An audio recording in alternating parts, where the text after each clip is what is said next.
Company bankruptcies, a useful tool to shower execs with bonuses. Company bankruptcies introduction.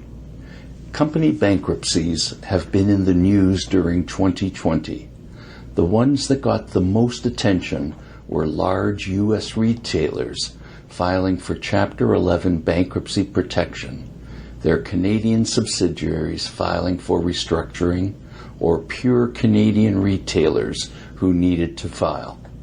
In the United States, almost 1/3 of 40 big firms seeking U.S. bankruptcy protection during the coronavirus pandemic awarded bonuses to execs within a month prior to filing their cases, according to a Reuters evaluation. 8 companies, consisting of J.C. Penney and Hertz, approved the bonuses as few as 5 days before seeking bankruptcy protection. In this Brandon's blog, I discuss why this happened and look at could it happen in Canadian bankruptcies cases. The role of a key employee retention plan, KERP, in company bankruptcies. A KERP is not a new concept in company bankruptcies. KERP refers to an advantage strategy utilized by a debtor company in a bankruptcy situation as incentives to upper management to stay working for the business throughout the bankruptcy. The purpose of this KERP is to help in the retention of particular essential qualified and competent executives of the company and its subsidiaries by providing a retention bonus offer for such employees in return for their continued employment during the restructuring of the business in bankruptcy protection. The KERP intends to maintain qualified officers, employees, and directors of the company and its subsidiaries, upon whose judgment and effort the company depends upon for the successful conduct of its business. It is expected that providing such persons with a direct stake in the firm's successful restructuring will assure a more direct alignment of their interests with those of the business and have them working on the company's behalf throughout the entire financial restructuring. In this way, senior management and key personnel are incentivized to keep their employment with the company throughout its restructuring and not leave for a new opportunity. So if KERP is normal, why pay out big bonuses ahead of time? This phenomenon is unique to company bankruptcies, restructurings in the United States. So far, it has not been applied directly to Canadian insolvency filings. The main reasons are the legislation and because of the supervisory role and practices of the courts. KERPs have long caused objections that companies are enriching execs while cutting jobs, stiffing creditors, and wiping out shareholders. In March, creditors filed a claim against previous Toys R Us executives and directors, accusing them of misdeeds that consisted of paying out such rewards days before its 2017 bankruptcy filing. The company liquidated in 2018, terminating 31,000 plus workers. An attorney for the execs and directors stated the benefits were warranted, given the added work and stress on senior executives, as Toys R Us had wanted to remain in business after its restructuring. As we all know, the restructuring failed and the company was liquidated. United States legislation in 2005 needed execs and other company insiders to have a competing job offer in hand before getting retention bonus offers through a bankruptcy protection administration. That forced companies to design new means to pay the bonuses. After the 2008 financial crisis, firms frequently proposed bonuses in bankruptcy court, casting them as incentive plans with goals execs have to satisfy.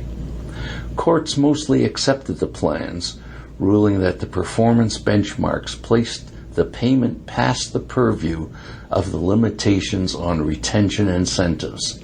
The plans, nonetheless, sparked objections from creditors, calling them CURPs in disguise. At some point, companies discovered they could avoid analysis entirely by approving benefits before insolvency filings. U.S. bankruptcy trustees have no power to stop bonuses paid even days prior to company bankruptcies. Why big bonuses are not paid on the eve of company bankruptcies in Canada.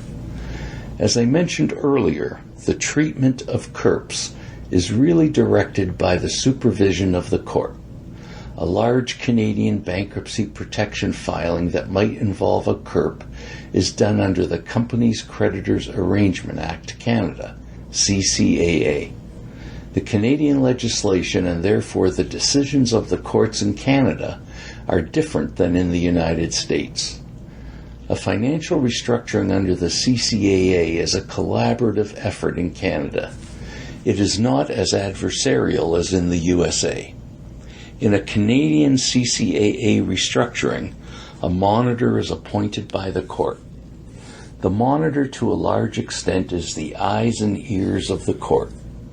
The process is that the monitor acts as a supervisor over the company's affairs in restructuring and also acts as a mediator between the various stakeholders.